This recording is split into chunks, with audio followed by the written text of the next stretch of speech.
Tuesday, December 2nd, welcome back to you. Hope you had a wonderful holiday weekend.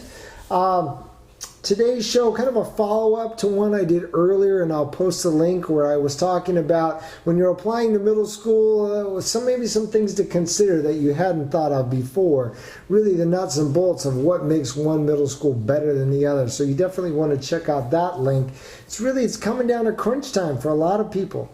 They're really trying to make that decision. Where are we going to go next year? What would be the best place for my child? And today's show is, as I said, a follow-up. The question came back, do I have a preference, all girls, all boys, versus a co-ed school? And I guess I put the question back on you folks, and I said, what is it that would make you think that having a group of the same sex together might be more beneficial? I know there's a huge body of research that says girls and boys do learn differently, and I'll be able to back that up. But I guess if a school is touting that they are able to better meet the needs of your son or daughter because it's a same-sex school, I would go to them with a couple of questions. Number one, what is it that you're doing to better educate my daughter or my son based on the fact that they're with the same sex?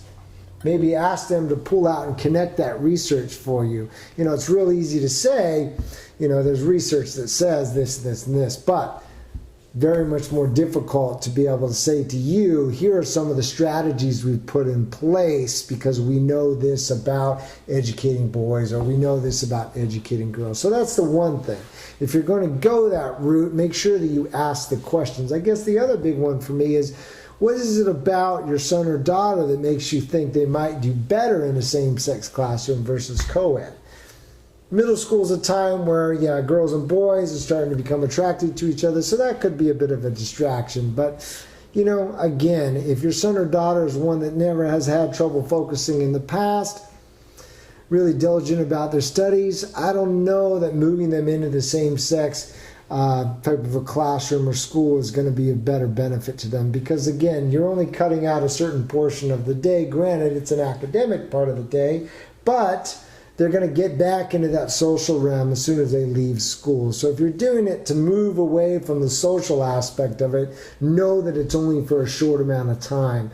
And because they're not getting it during the school day, they may be more apt to want to spend more time in the evening hours doing the social types of things. So you've eliminated part of it, but you're not going to get away from it altogether. Remember that during this time, kids are naturally wanting to grow socially, build relationships with the opposite sex. So we can't eliminate that completely.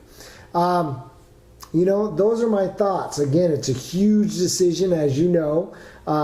Definitely go back and watch the prior show, because there are some tips there that regardless of same-sex versus co-ed, you want to consider regardless of the school. So check that out. Have a wonderful rest of your Tuesday. I hope to see you back tomorrow.